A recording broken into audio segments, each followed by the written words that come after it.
Pick up the debate now, Martha, with David Webb, a radio talk show host for Sirius XM Patriot, Leslie Marshall, syndicated radio talk show host, and both are Fox News contributors. Good day to both of you. Now, more than $700 million for education. You have other expenses like health care and what else comes down the line.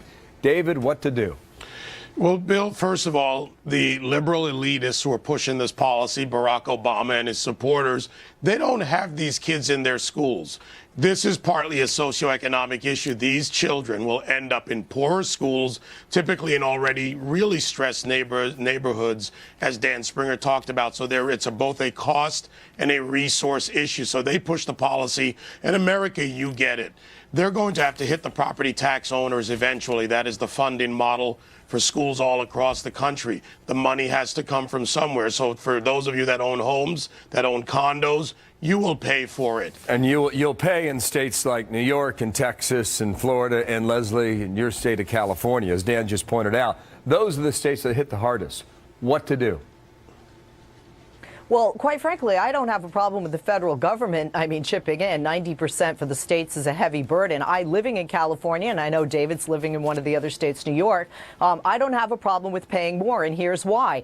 These children are children. Many of them don't even know that they've broken the law. These children are in backlogs up to 4 years that could be changed by the federal government, by Congress. This is not about liberal elitists. This is about abiding by laws that are on the book that could be changed from 2008. That legislation could be changed and more money could be put into the system so that there are more judges hired so the children can be gone through the system Leslie, quicker. you're willing to pay more money, right?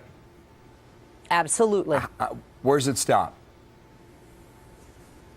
Well, yeah, again, you have to look at the laws on the books and change them. The reason these children have to wait 4 years is we don't have enough judges and others in the system right now. In addition to that, these are not children coming from border states. Maybe that needs to be changed in the legislation. And Congress, not liberal elitists, Congress, both left and right, in the House and the Senate, they have the power to change this, and they're not doing it. If we don't put these children in schools, guys, what do we do? I don't mind the devil's workshop. I'd rather these kids be in school. I love you, but you're not answering the question. Where does it come from? If the federal government the question was, where does it stop? Yeah. And where does it end? And David, I'll give you a chance to answer this, but you have to ask yourself, what's fair? What's fair to the taxpayer? What's fair to the teachers? What's fair to the kids? What's fair to the people who have to pay for this, including, by the way, Bill, the question you ask is, where does it stop? Where does it start? Federal government doesn't have money. The taxpayers have money the government taxes away that could be used for other things like, veterans and other issues. Where does it stop? It doesn't stop. And Leslie's wrong. Judges aren't being housed in a warehouse somewhere where they can pull them out and put them to work. The system is not ready for this. And we go back to resources. These children have to be fed. That means food has to be bought. That means food service has to increase. If they have to take a bus to school, the buses are already full. So the American people will pay the cost for the Obama policies of open borders and those who support it. Leslie?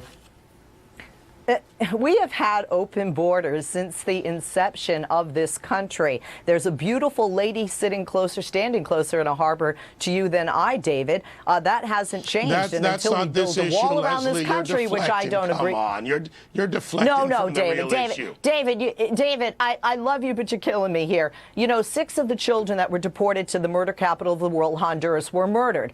And it costs, by the way, to deport children. It costs to detain them, and it costs to educate them. So where do we put the money? Where do we get the money? It's the same question, whether they're deported, they're detained, or they're educated. And that costs money too, David. Here's the problem, and Leslie's right about this, Make it quick, David. We got to run. And her point about Congress acting or not acting is well taken as well. Go ahead, David, quickly. The Wilberforce Reauthorization Act needs to be dealt with. She's right about that. The problem is that the Obama administration has used this to advance their goal of balkanizing this country so the problem stays but never gets resolved, and it's all about votes in November. All right, David, thank you. Leslie, thanks to you as well. Leslie Marshall, California. David Webb here in New York City. Thanks to both.